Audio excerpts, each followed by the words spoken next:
Planning Policy 3.5, Byford Town Centre Public Realm Guidelines, and Local Planning Policy 3.8, Byford Town Centre Built Form Guidelines, review of submissions and consideration to proceed with policies.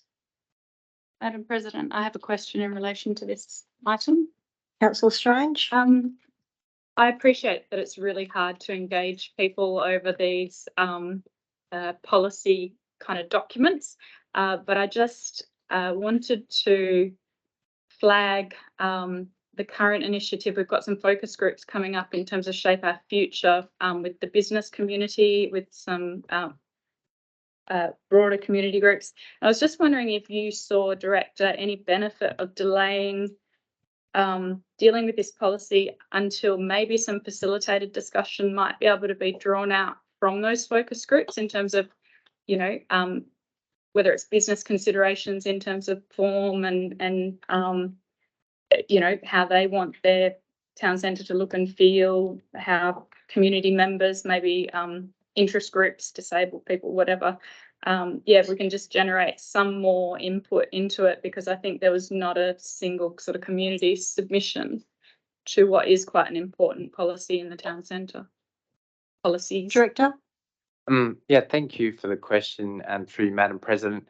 Yeah, we sort of have thought about that option. The unique thing about both these local planning policies, they have been in place since around 2016, and what we've sort of had to do with these suite of amendments is essentially adjust the policies to fit the new way in which the town centre structure plan essentially rearranges land uses and the key movement network. So I guess part of our sort of thoughts were potentially there was a degree of awareness about the policies already. It wasn't like putting in new policies. It was about updating existing policies to reflect the approved structure plan. So that's the only point that I'd note. I think, you know, we'd rather see more engagement than less.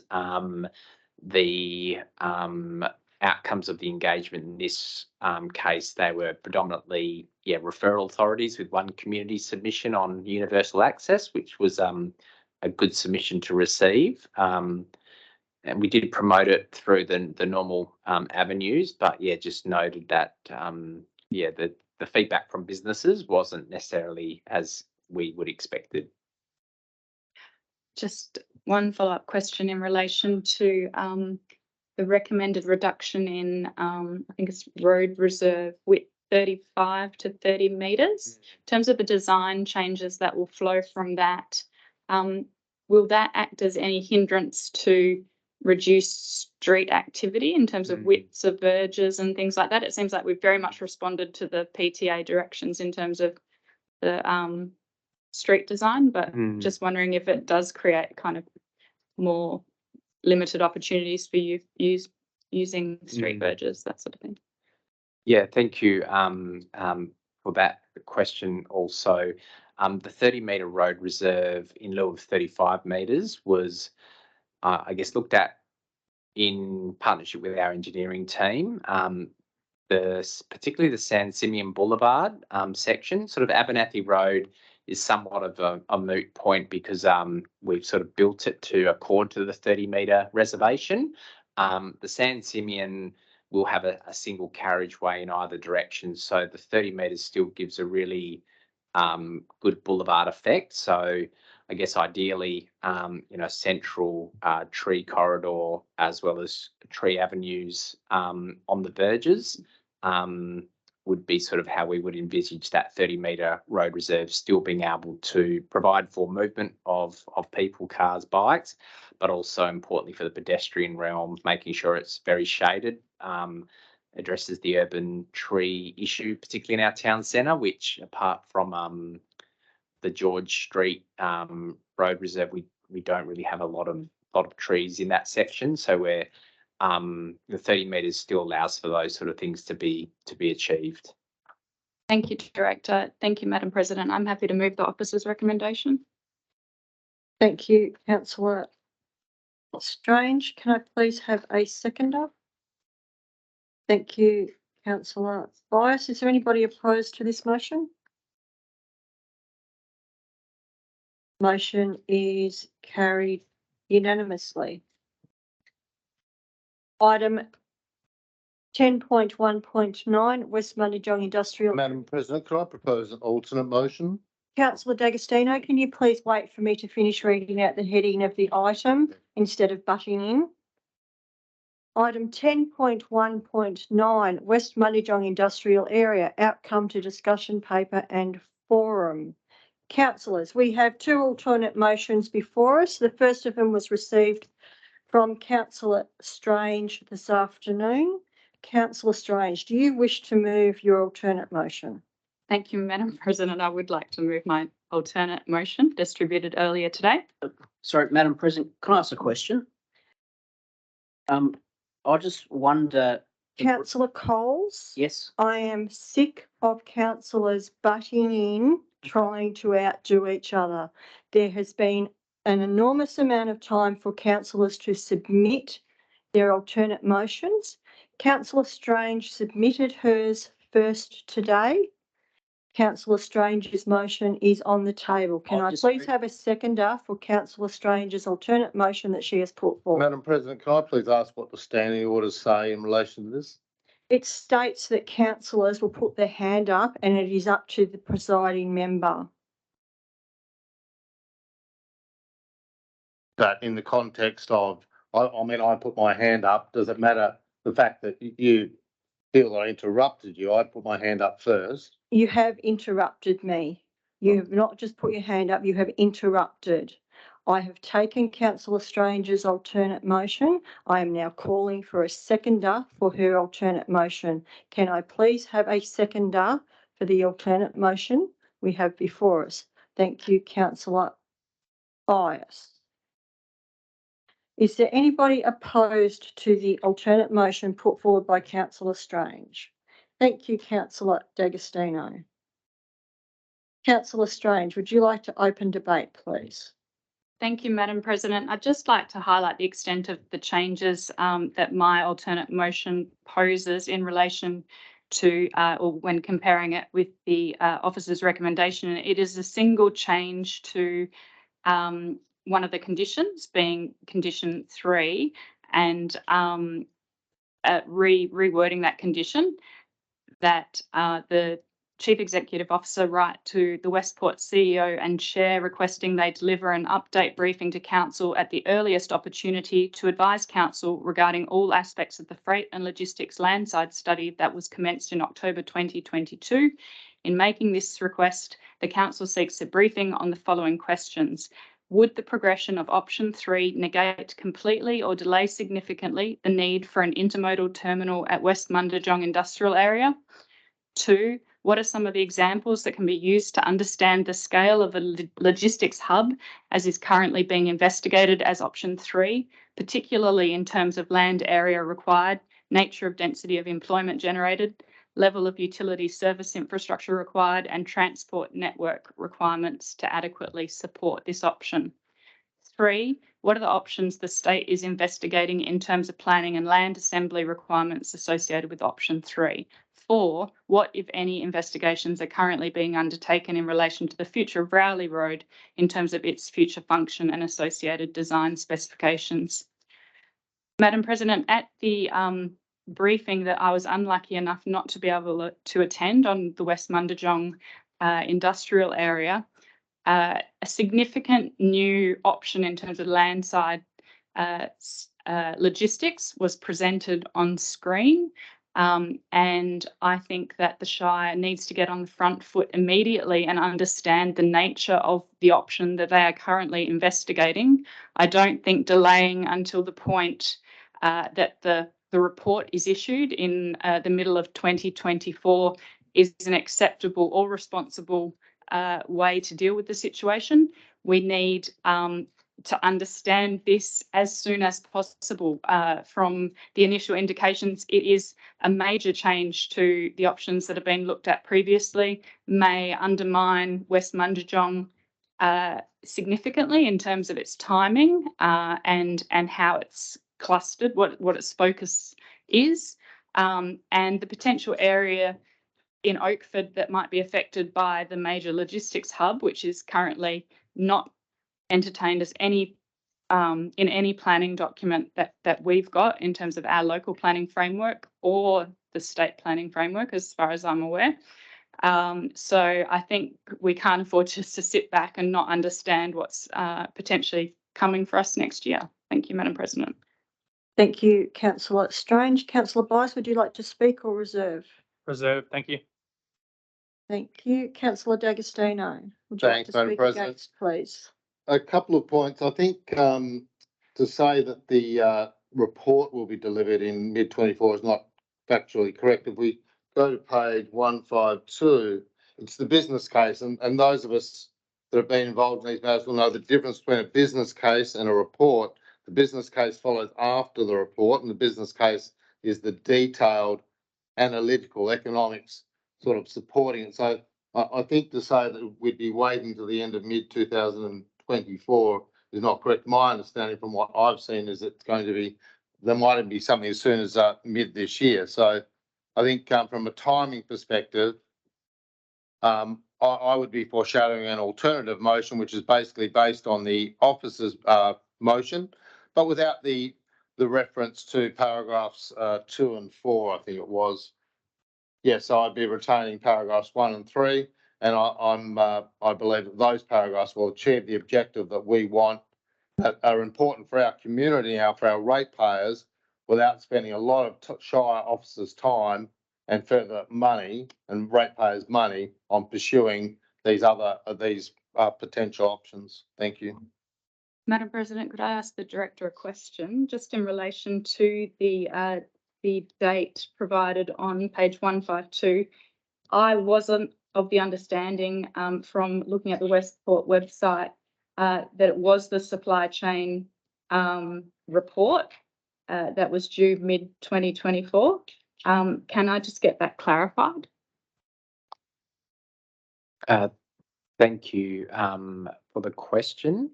I will re-familiarise myself with that particular date, because I did want to make sure that was the date that we had as publicly available. So just look at that right now. Okay, there we go.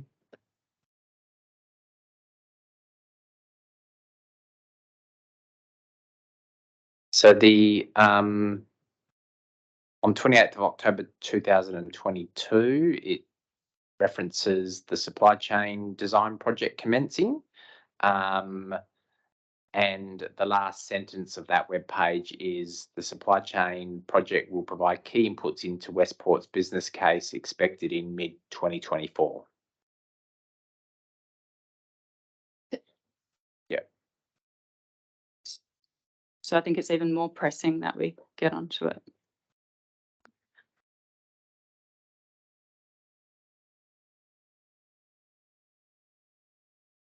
Director, I have a question. Given the fact that Councillor D'Agostino has foreshadowed an alternate motion which would remove point 2 of the officer's recommendation, which is requests for budget consideration, a project to research the potential for servicing. Sorry, Madam President, is it appropriate to consider my amendment while we're considering this? I'm asking a question on the item that you're looking at removing. I'm not dealing with your alternate motion that you've foreshadowed. I'm asking a question of the Director.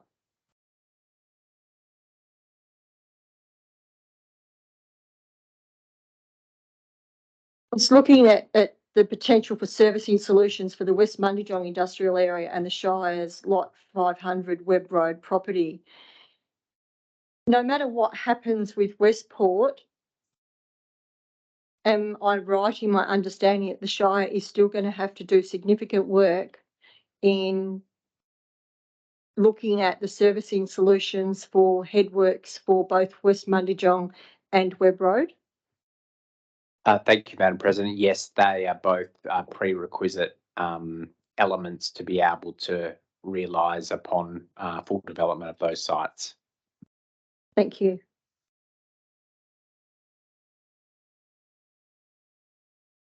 Is there any councillors that would like to speak for the motion?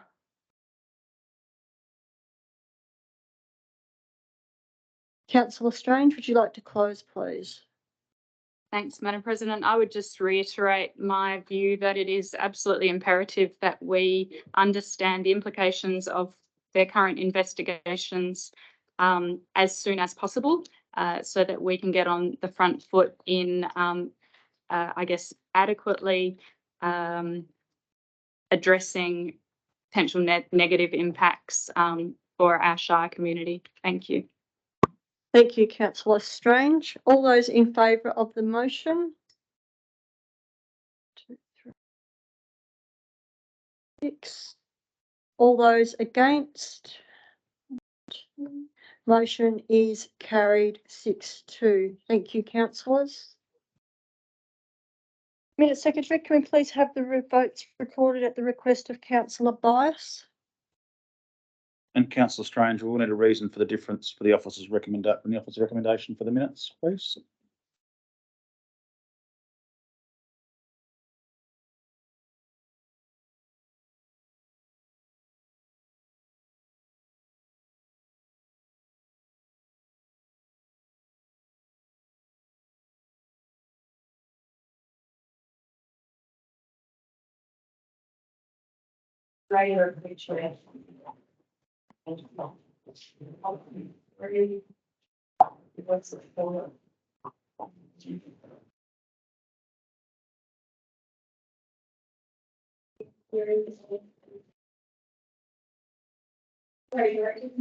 Option 3 for Westport Lionside Logistics opportunities. Yes.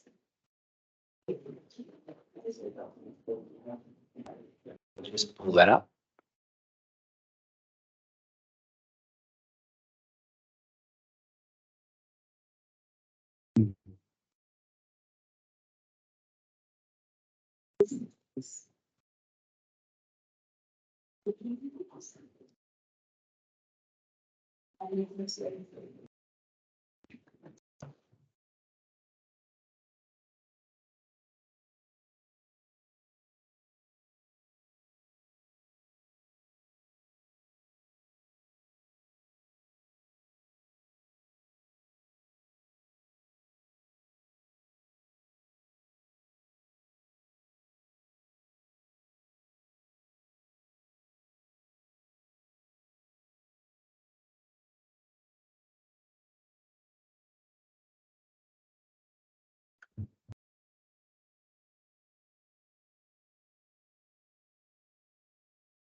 Thank you, Councillor Atwell. There was an alternate motion moved for item 10.1.9 by Councillor Strange, which has been carried 6-2.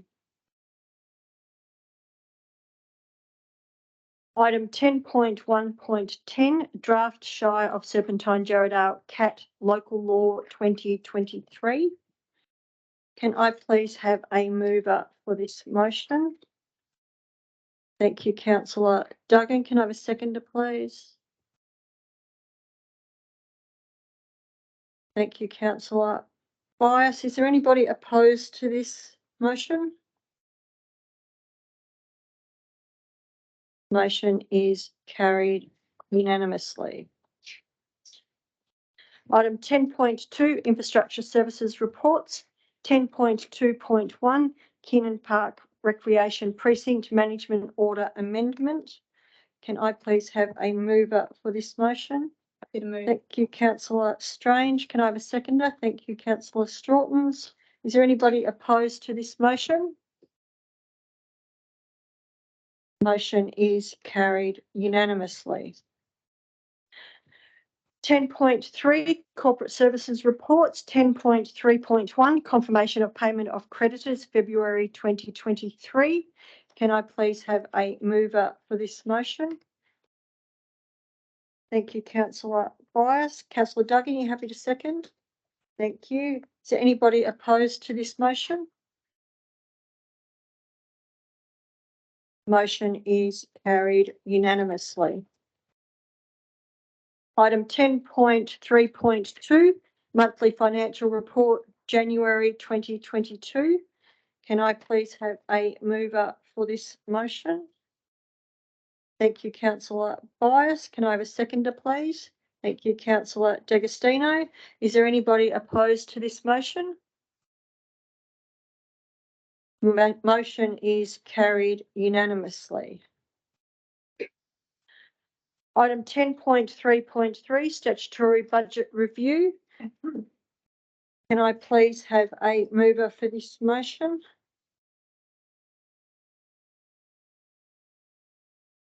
Thank you, Councillor Bias. Can I have a seconder, please? Thank you, Councillor Atwell. Is there anybody opposed to this motion?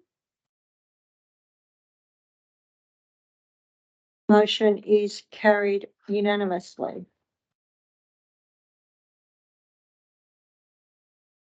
Item 10.3.4, changes to method of valuation used for rating purposes post consultation. Can I please have a mover for this motion? Councillor Coles. Thank you, Madam President. I certainly want to interrupt you. I'd like to move the alternate motion that was circulated last week. Thank you, Councillor Coles. Councillor Coles, I have a question for your alternate motion. Last month saw council endorse a very similar item with a much greater number of properties affected where we did not amend the letter. What is the difference between this grouping and the grouping from last month? Yeah, Madam President, the reason I've done this is so the residents that get the letter as per the attachment just says that your rating has changed. It doesn't say whether it's going up, doesn't say it's going down. And I think that's going to cause some concerns to the residents and ratepayers. And likely, it will then result in more work for the Director of Corporate Services and his team to then answer the questions. So this is just to give it some a finite response so the ratepayers know what's going on. Thank you, Councillor Coles. You haven't answered my question. We had a very similar item in last month's agenda where we had a much larger number of properties with exactly the same process, and the letter that was to go out was not changed. Why change this one and not the last one? I can't comment about things that have happened in the past. All I can comment about is this one here, so that the residents and ratepayers have some certainty in what's happening with their properties in terms of rates. Thank you, Councillor. Can I please have a seconder for the alternate motion put forward? Thank you, Councillor Duggan. Is there any? Madam President, can we just make sure that what's on the screen is what Councillor Coles is happy with? Just to take a second, please.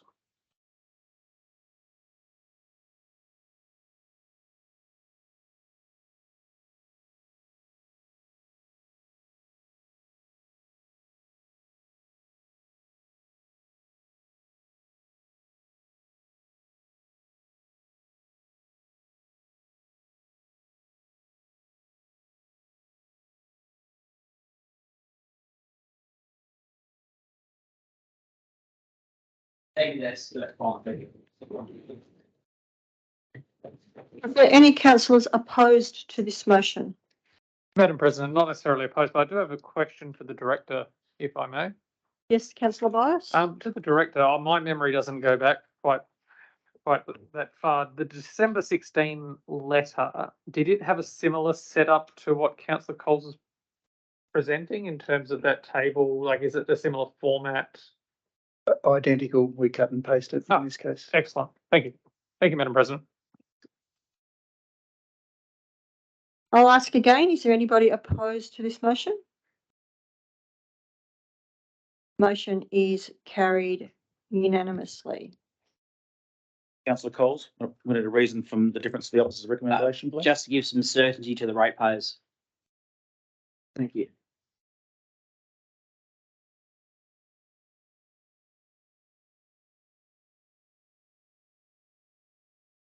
Item 10.3.5, Corporate Business Plan Performance Report, October to December 2022. Can I please have a mover for this motion? Thank you, Councillor Byers. Can I have a seconder, please? Thank you, Councillor Atwell. Is there anybody opposed to this motion? Motion is carried unanimously.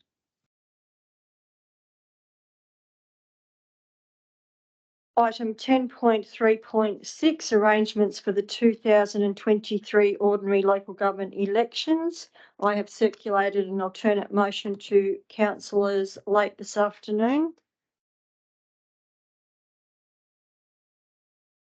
The alternate motion that I have circulated sees point 1, 2 and 3 remain the same as the officer's recommendation.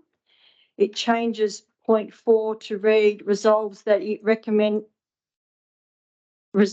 its recommended locations for polling places on election day 21st of October 2023 are Serpentine Jarrahdale Recreation Centre, 38 Mead Street, Byford, North Ward, Bill Hicks Reserve Lot 8007, Plaistow Boulevard, Byford, North West Ward, Oakford Community Hall, 53 Foxton Drive, Oakford, North West Ward, Serpentine Jarrahdale Civic Centre, 6 Patterson Street, Mundijong, South Ward, Bruno Gianetti Hall, Munro Street, Jarrahdale, South Ward, Kim Clentish Hall, 24 Wellard Street, Serpentine, South Ward.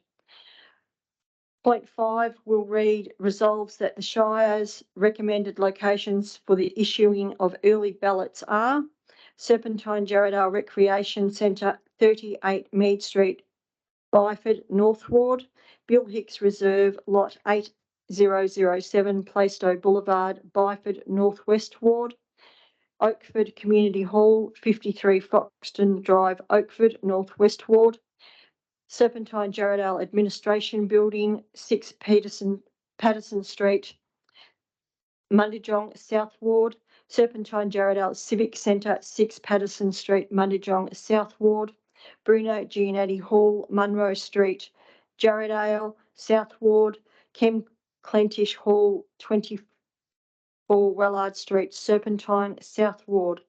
Item 6 will read resolves that the Shire's recommended availability for early voting will be from the date of the statewide public notice at the following times. Venue times: Serpentine Jarrahdale Recreation Centre, 38 Mead Street, Byford, North Ward, Saturdays 9 a.m. to 4 p.m. Bill Hicks Reserve Lot 8007, Plaistow Boulevard, Byford, North West Ward, Saturdays 9 a.m. to 4 p.m. Oakford Community Hall, 53 Foxton Drive, North West Ward, Saturdays 9 a.m. to 4 p.m. Serpentine Jarrahdale Administration Building, 6 Patterson Street, Mundijong, South Ward, weekdays 9 a.m. and it should read 4 p.m. instead of 5 p.m. Serpentine Jarrahdale Civic Centre, 6 Patterson Street, Mundijong, South Ward, Saturdays 9 a.m. to 4 p.m. Bruno Gianetti Hall, Munro Street, Jarrahdale, South Ward, 9 a.m. Saturdays 9 a.m. to 4 p.m. and Clem Kentish Hall, 24 Wellard Street, Serpentine, South Ward, Saturdays 9 a.m. to 4 p.m. Item 7 remains the same as the officer's recommendation. Item 8 reads requests that the West Australian Electoral Commissioner make a record of the electoral roll post-election and provide the Shire with the results of any double voting within a time frame to allow for an invalidity complaint to be lodged if needed. Item 9 and 10 are renumbered but remain the same as the officer's recommendation.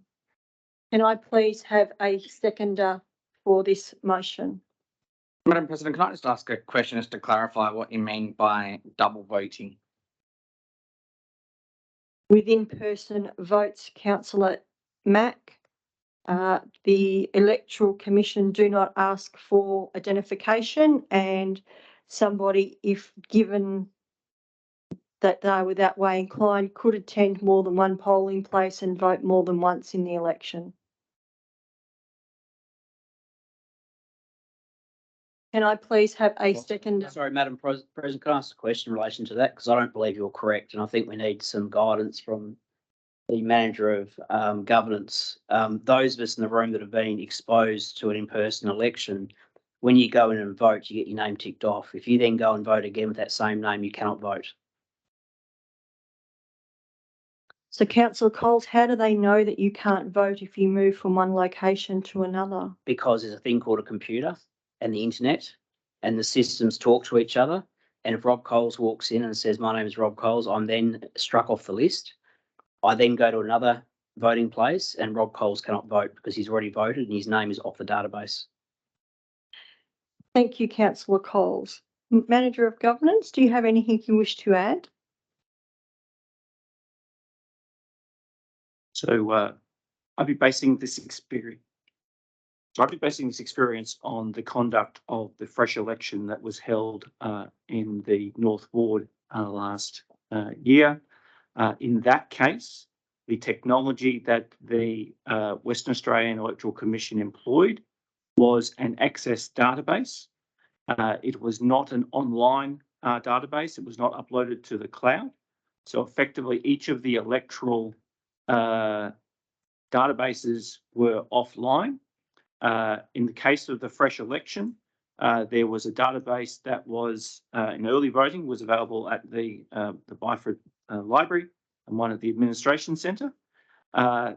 The electoral officers working at those two locations independently would notify each other of existences of a person voting to ensure there wasn't any potential double voting. But there was not a inbuilt protection within the solution that was provided by the Western Australian Electoral Commission.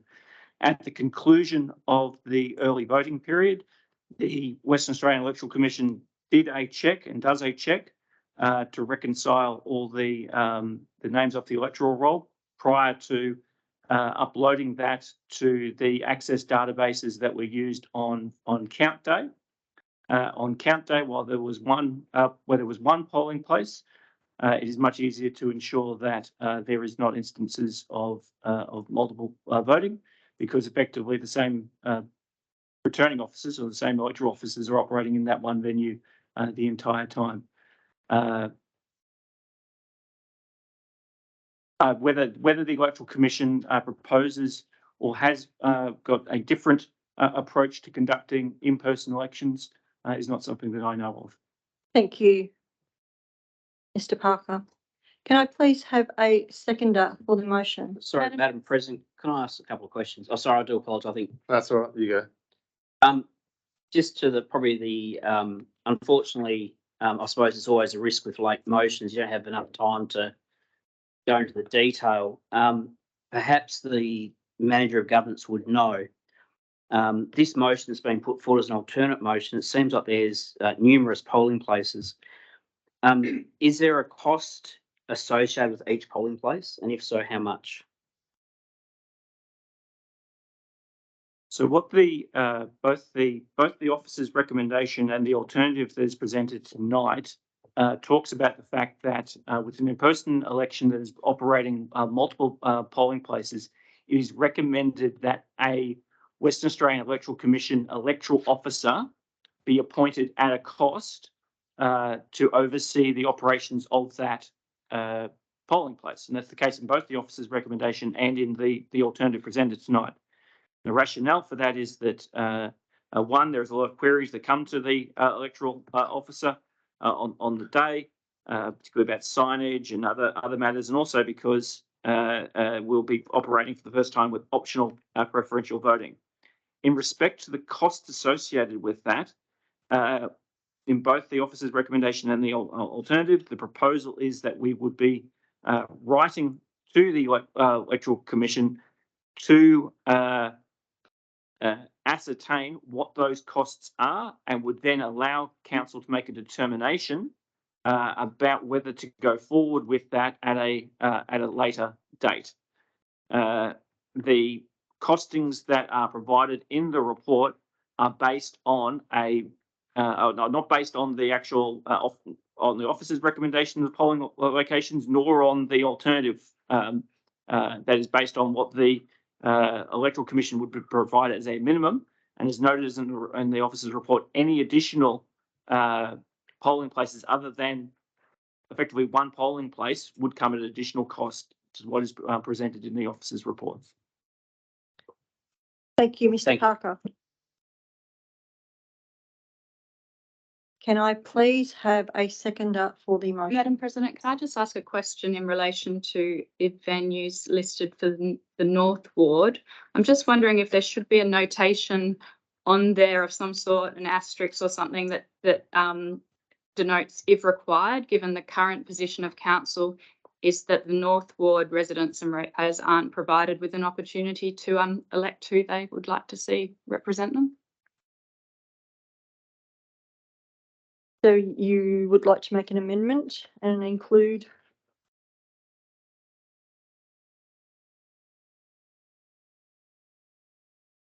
If that's what the mover has in mind, I don't know, but there will still be that election taking place across the Shire.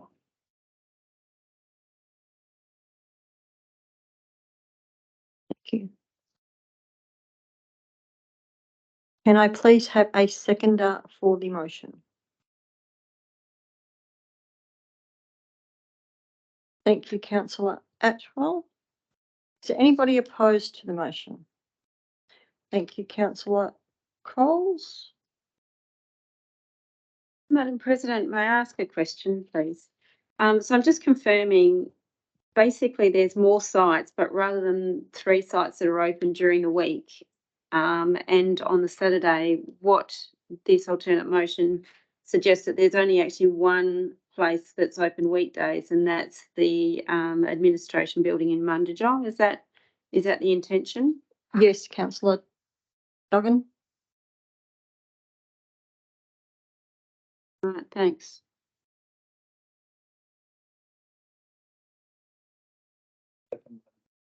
Madam President, we take a second just to check the motion that's on the screen. Is you happy with the wording of that? There's a lot of changes there, so I just want to make sure that we've captured those, please.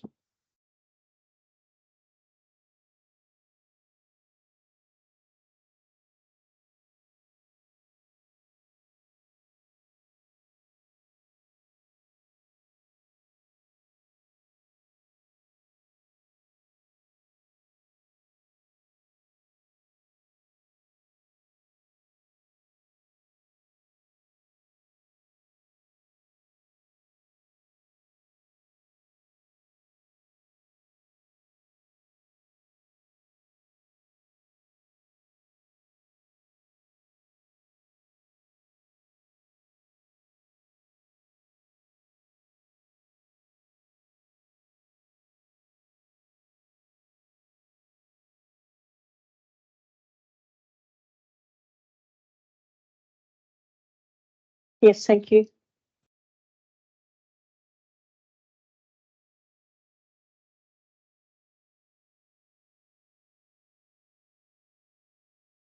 Councillors, we have a mover and a seconder, and we have a councillor has indicated they wish to speak against the motion, so I will open debate.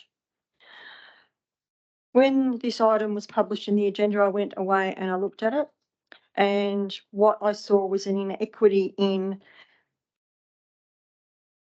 our community members being able to access a polling place for their local government elections in their areas.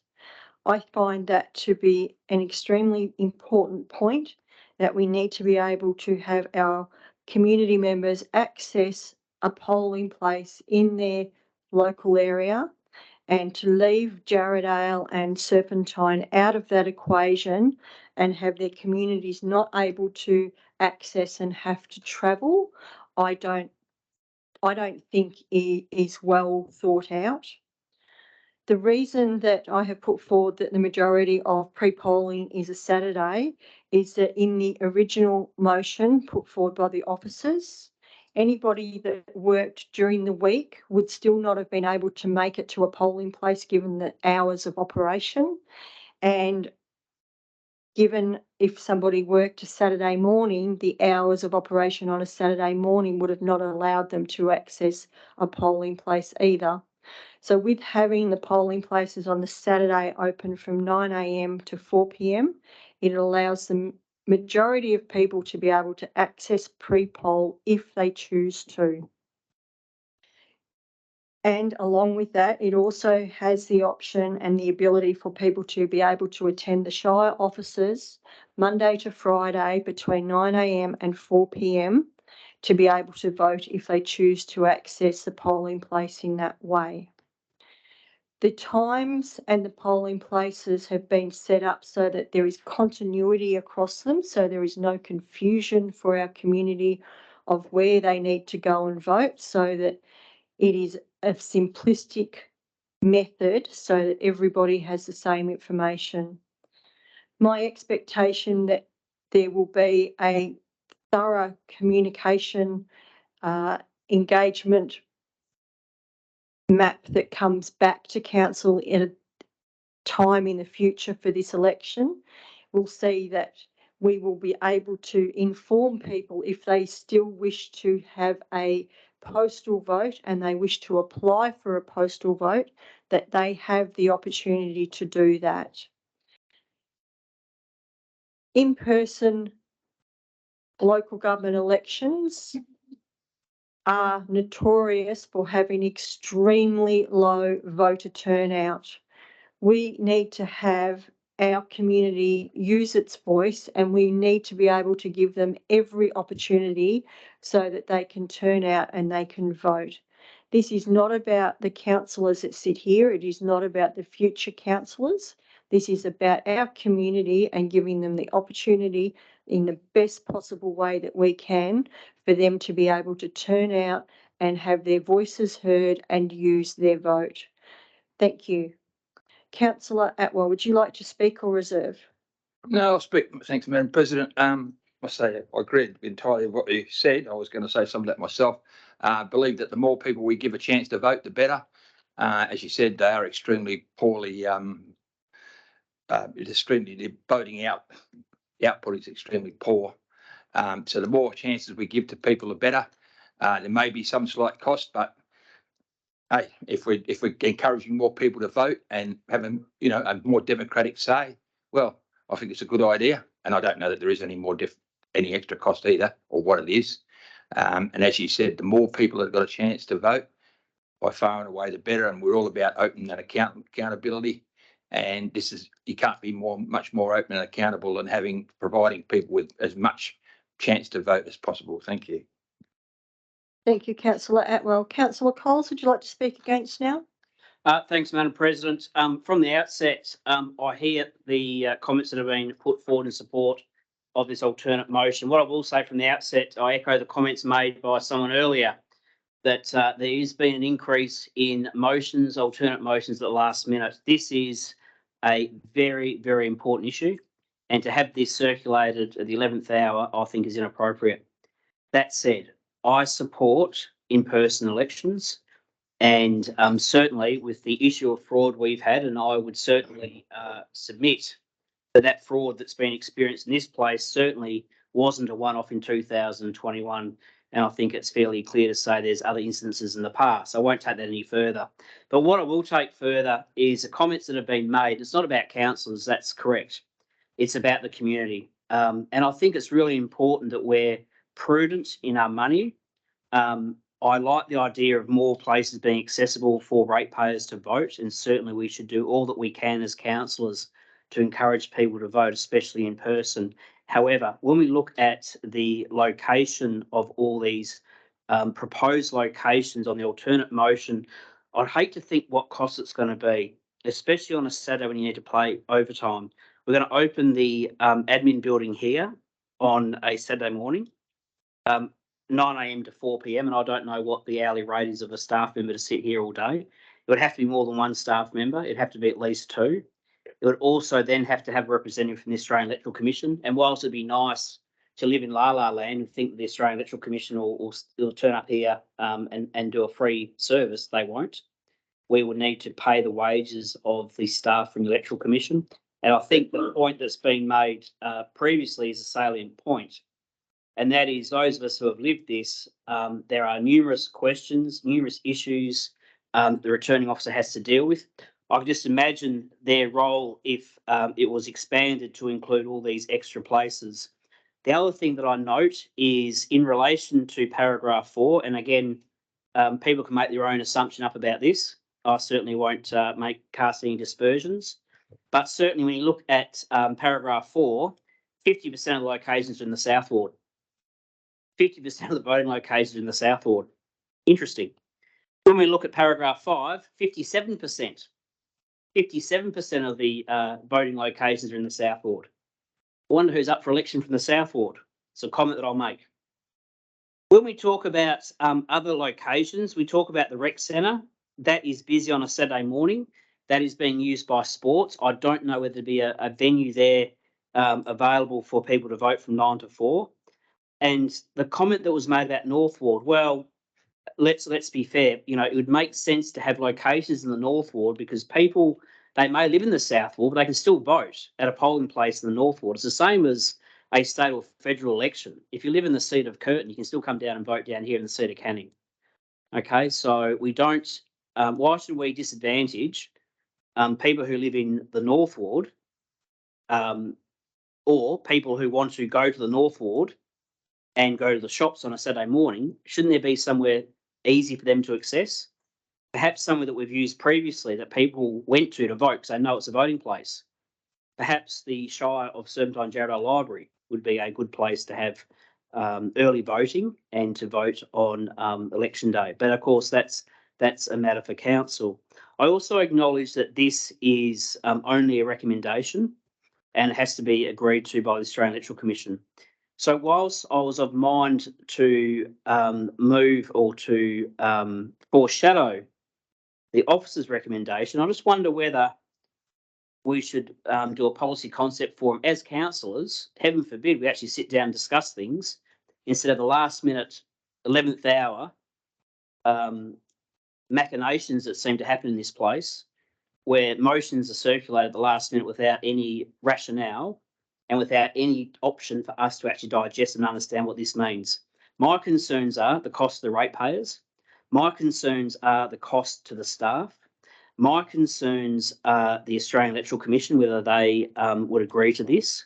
My other concern is locations in terms of, I've got no idea about the Serpentine Jarrahdale Recreation Centre. I suspect that it's used by numerous community groups on a Saturday morning. I like the idea of people being able to vote on a Saturday. I think that's great. But let's workshop this. Let's actually work together if possible and come up with an idea, come up with a plan that's palatable to the Australian Electoral Commission, that is palatable to the staff, but hey, most importantly, palatable to our ratepayers. Thank you. Thank you, councillor Coles. Is there any other councillors that would like to speak for the motion?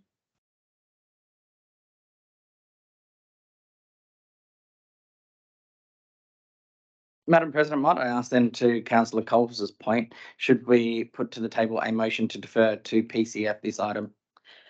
Councillor Mack, my understanding is that we need to have a response to the Electoral Commission by the end of March to allow them to work through the process and get the information back out to us in an appropriate time frame. Mr. Martin, is that correct? Madam President, I might ask the Manager of Governance just to clarify the timeframes.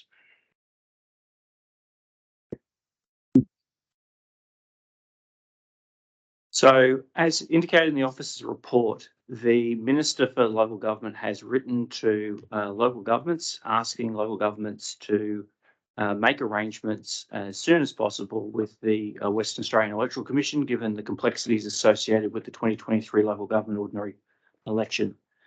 Officers generally start preparing for the election in March. In terms of the immediacy of this decision, the sky would not fall if this matter was not resolved tonight.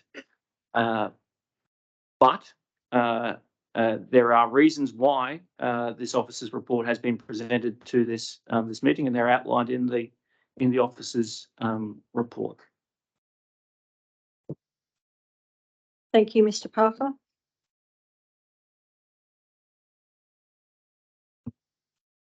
Further question then, if I can, Madam President, it goes to the conduct of a in-person election, and we spoke around, obviously we put here the request for the Electoral Commission to provide us with an update of any double voting, which would pick up any voting doubts that the Electoral Commission picked up during the process. But as we saw during the in-person election in the most recent election, the fresh election for the North Ward, we saw a member of, I think it was a ranger each time, come and escort a electoral commissioner officer with those ballot papers to bring them to a secure location to make sure there was no tampering of those ballot papers at the close of the business. How do we intend to combat that with all the extra voting places? That would be a process that would be in place that the Electoral Commission would oversee. With that, can I put forward a procedural motion to defer? You certainly can, Councillor Matt.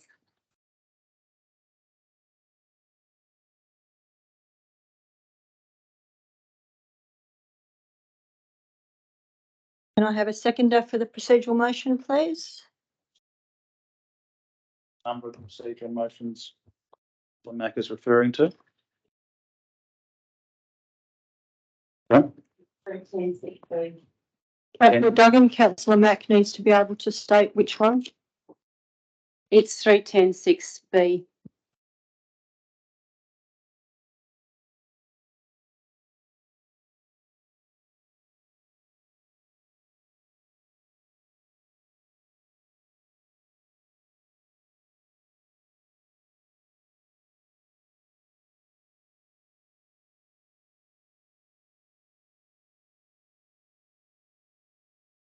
It's not a procedural motion per se. Procedural motion is 11(1). 310(6)(b) is not a procedural motion. It's a motion. Yeah, that's exactly right. That's what you're saying. It's not a procedural motion per se. Procedural motions are 11(1). Right, that would be correct. So it's under that, 310(6)(b) as under our standing orders. Thank you, Councillor Mack. Can I please have a seconder? Thank you, Councillor D'Agostino.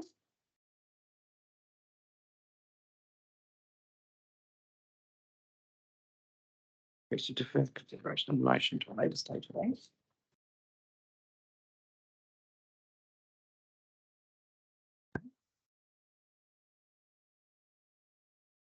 That's fine. Yeah. So if it was a procedural motion, then it's 11(1)(a), which is the council or committee proceed to the next item of business. Are you wishing to move a procedural motion to defer, Councillor Mack, or are you wishing to move a motion to defer to bring it to a policy concept forum? I believe, and I'll take some guidance here. The difference is if you wanted to give some direction that it comes to a policy concept forum, then a motion to defer and asking it be tabled at a policy concept forum is an appropriate motion. Sure. If you wanted just to move to the next item of business, then that's 11(1)(a), but that doesn't give us any direction as to what to do with that motion after that point.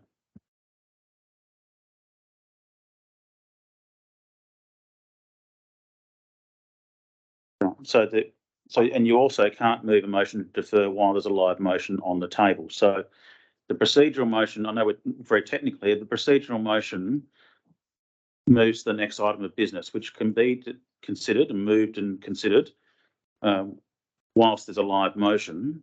If you wanted to defer it to a policy concept forum, the best option would be that the current motion is defeated, and then a foreshadowed second motion is then made to defer it to a policy concept forum and bring it back to council. And that is why I'd like to go, Madam President, and I'd like to foreshadow that if this is lost, that we put forward a motion to defer and bring this to a policy concept forum. Thank you, Councillor Mack.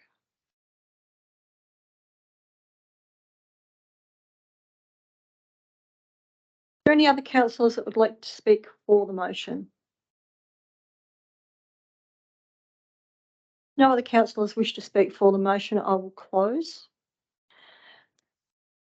I understand the information that what Councillor Coles has put forward in his debate on this item tonight, and I don't agree with it. I don't agree that there is a price and a cost that we can put on our democracy. I don't believe that our community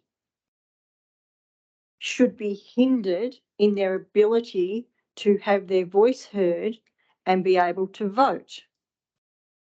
If that is the case, then you are treating the South Ward residents as second-class citizens, not worthy of being able to attend and having to travel quite some distances where they should be able to vote in their local area. If we want an in-person vote, there is going to be costs attributed to having an in-person vote Shire-wide. It is not like the fresh election in October last year, where it was one ward with one area where we could hold a polling place. This is an election across our entire Shire. Our entire Shire deserves the ability to be able to attend on polling day and be able to cast their vote in their local area. We have people that don't trust postal voting for various reasons in our Shire. Postal voting is a lot cheaper when you are looking at a Shire-wide vote. We want our community to have faith in the voting system that they are participating in. We want them to be able to vote in confidence that their vote is counted when they vote. And we want as many people to vote as possible. And that is the thing that all local governments struggle with, is the percentage of turnout of people to vote. When we have conducted postal votes Shire-wide previously, it has varied between wards the voter turnout. We saw in the fresh election we had a turnout rate of 7.4%. The previous postal vote was up around the 29%. So the simple fact of people having to attend somewhere and cast a vote quite quickly diminished the number of people that turned out. The harder we make it for people to vote, the harder we make it and they have to travel. They will not travel and they will not vote. Our communities across the Shire deserve the right to have their opportunity to vote in their local areas. If that comes at a cost to our Shire, that is what it takes to have people be able to vote. Thank you, councillors.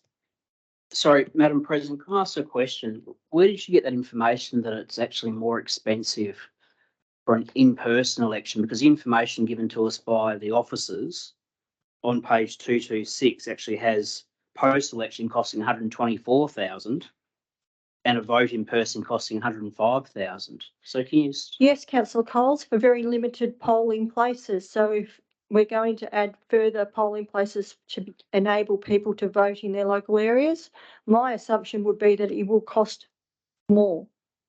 So I think sorry, Madam President, is it your assumption or is that fact?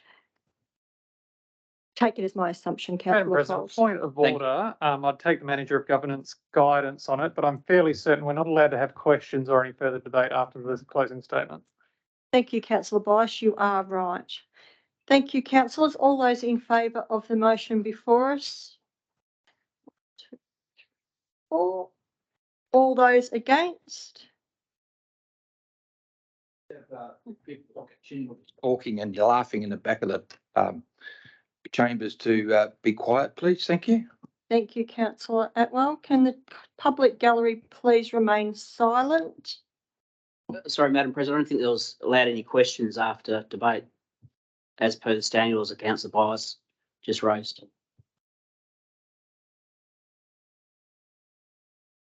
May we please have the votes recorded, Minute Secretary? Motion is lost 4-5.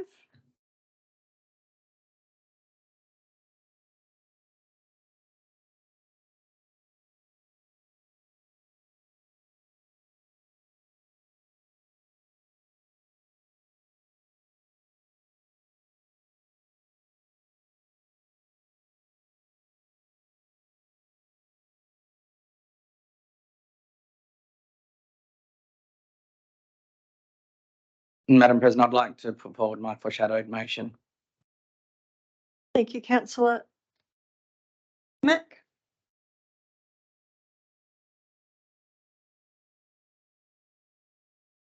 Councillor Mackey, happy to work with us on the screen. So the matter be deferred.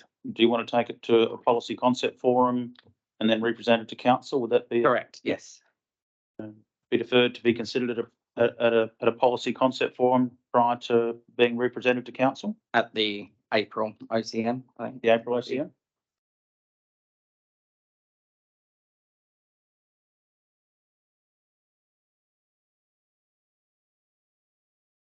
Can I ask a question? Just regarding us specifying when it's to come back, would it be more appropriate to leave that open-ended? So perhaps there'd be the option of a special council meeting if it was deemed appropriate by the Director of Governance. And I'll be happy with that. So prior to being represented to council?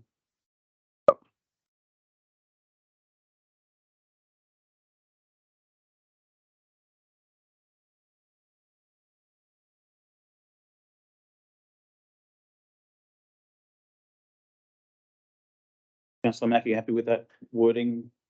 We'll just delete the rest of that. No, take out the ordinary. Sorry, yeah, meeting, but I we're think. taking out ordinary council meeting. Represented to council, just and take out the word at the April. Yep. Yep, thank you.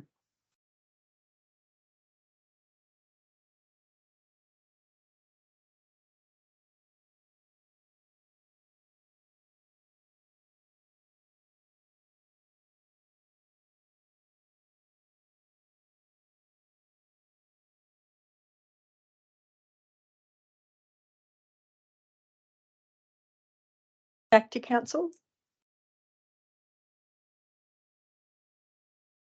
Each of the worrying that each book is going individual thing.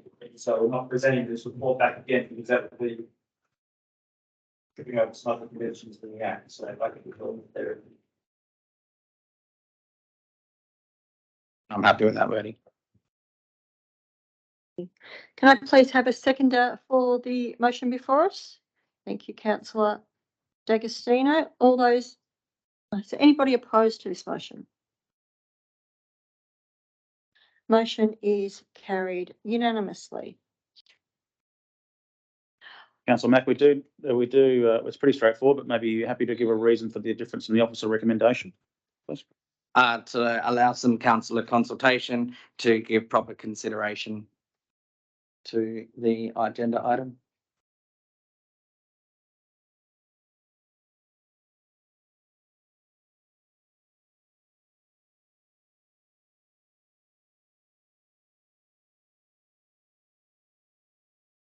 Consideration.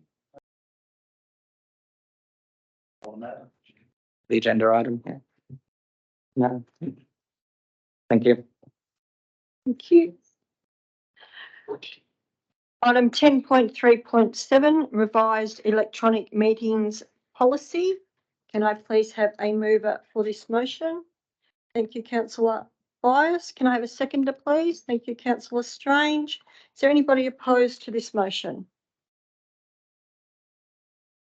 Councillor Coles. Councillor Byers, can you please open debate? Thank you, Madam President. I reviewed the policy, and I think the differences, the changes, the amendments, the updates the office put forward do bring us in line with the current state. But you know, if Councillor Coles or anyone else has any suggestions on how to better improve the policy, I'm all ears. Thank you, councillor Bias. Councillor Strange, would you like to speak or reserve? I'll reserve, thanks, Madam President.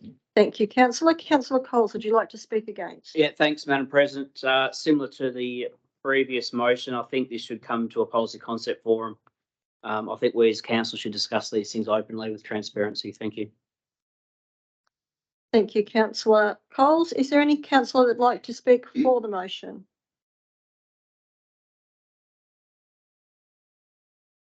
Councillor Bias, would you like to close, please? Thank you, Madam President. I actually find myself in the rare position where I agree with councillor Coles. This is a situation where it probably should have come to council for a PCF workshop before coming to a meeting. But having reviewed the proposed changes, I don't think that there's anything wildly dramatic in there that should cause us any lost sleep.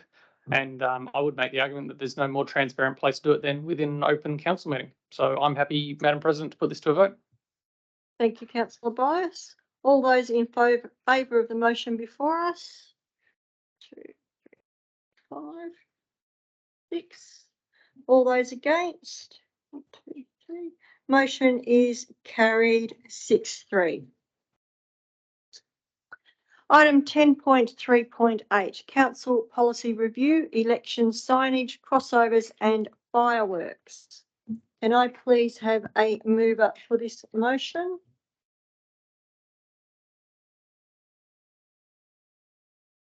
Thank you, councillor Duggan. Can I have a seconder, please?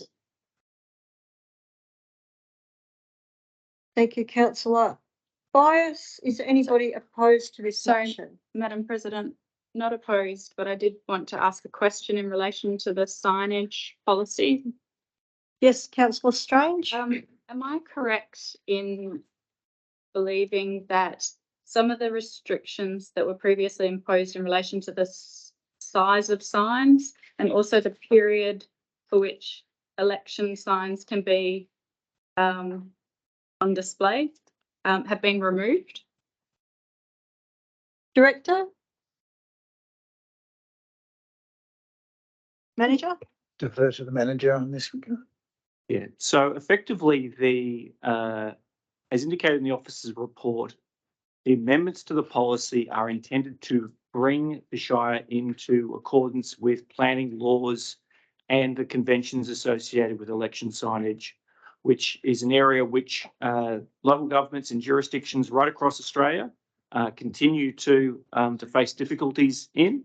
And while we're asking for council to advertise these policies, we believe that the provisions in the draft policy better accord with both the planning framework and with the strict rules governing the implied freedom of political expression that often local governments get tripped over during election periods.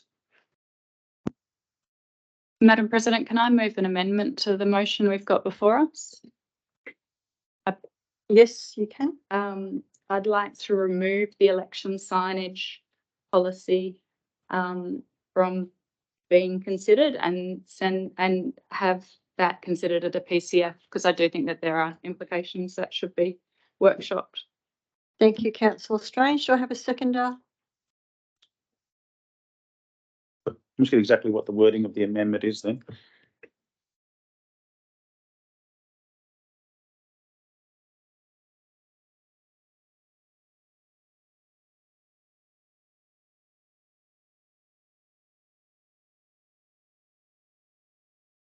Sorry. So removing election signage from advertising, Yeah. we probably wouldn't want to change.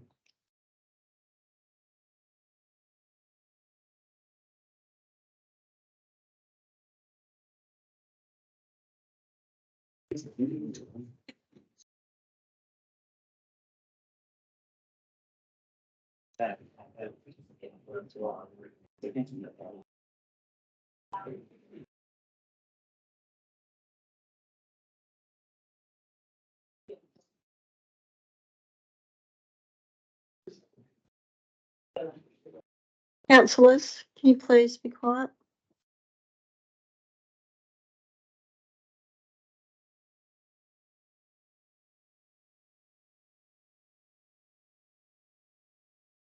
Madam President, my concern is that this teeters into negating the original motion.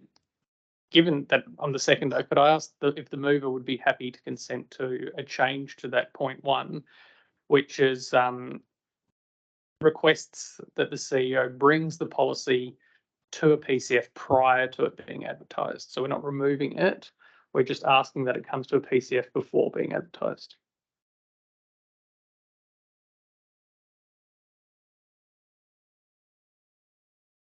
Point 1 is dealing with the election signage policy.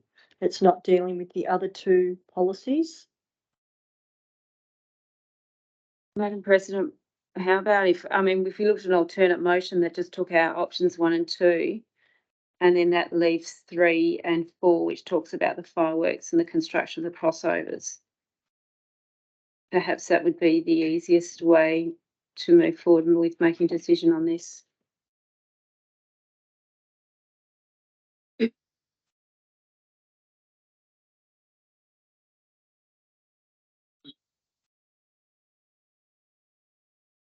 Councillors, we do have a live motion on the table that has been moved and seconded. From what I have heard, Councillor Bias's way forward is probably the smoothest and still allows the motion to proceed and the other policies to be dealt with, but brings this particular policy to a policy concept forum before it would move through for community engagement in accordance with the engagement plan attached within attachment 3. Madam President, whilst I acknowledge and welcome Councillor Bias's suggestion, my concern with that would be if the councillors wanted to make any changes to that draft policy, would that come back to the council again before it was advertised? Well, at that point, if you had enough councillors in agreement, you could put forward for a special council meeting, you could put a notice of motion. There's lots of ways that a councillor could actually give effect to any change they wanted to see.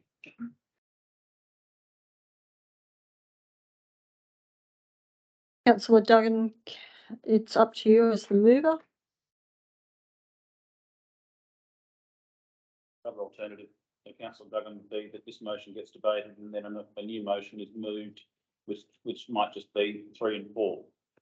I must admit, my first thought is that would be the cleanest way to do it, would be to debate.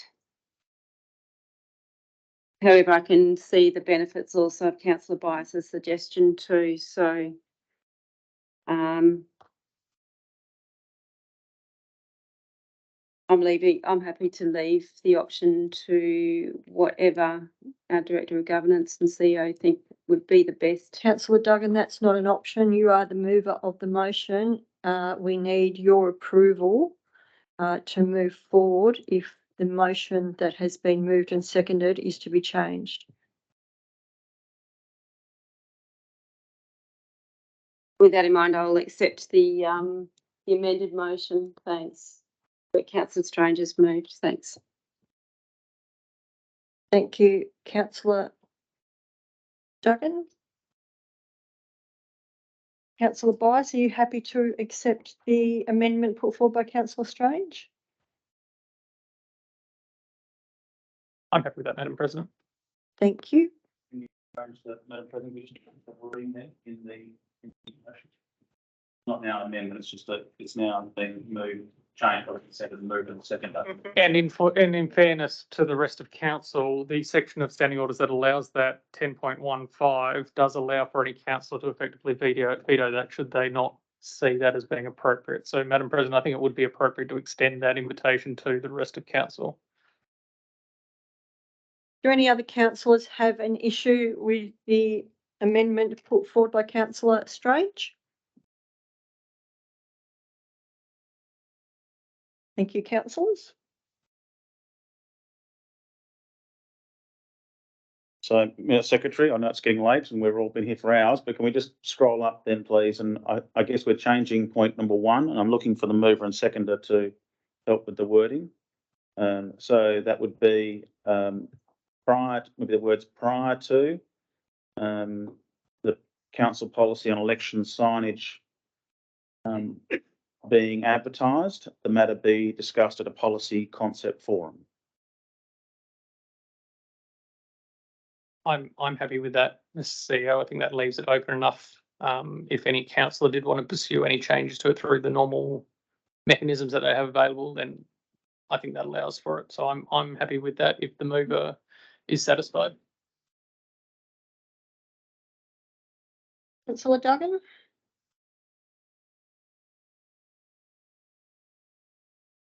Thanks, Madam President. I'm happy with that. Thank you. Councillors, Maybe, Madam President, we could actually just add the words in there, right? Being advertised in brackets in accordance with the engagement plan at attachment 3. That would just keep the intent of the original motion there, and give us some direction to advertise it once it has been discussed at a policy concept one. thank you, Mr. Martin. Councillors, is there anybody who wishes to object to this motion?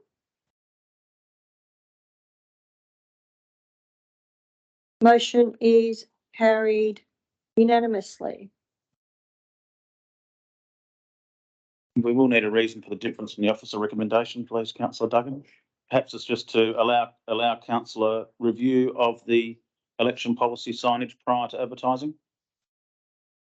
That sounds perfect. Thank you.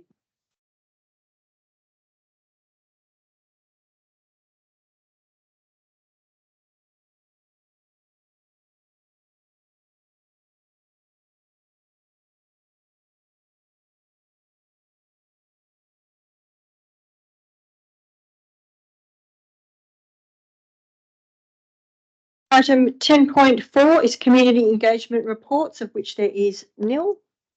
10.5 is executive services reports, of which there is nil. 10.6 is confidential reports, of which there is nil.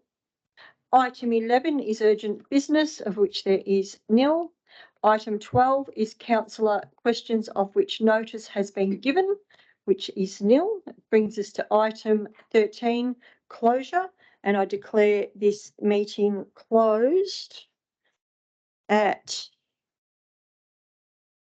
10:58 p.m. Thank you, everybody, for your attendance at tonight's meeting.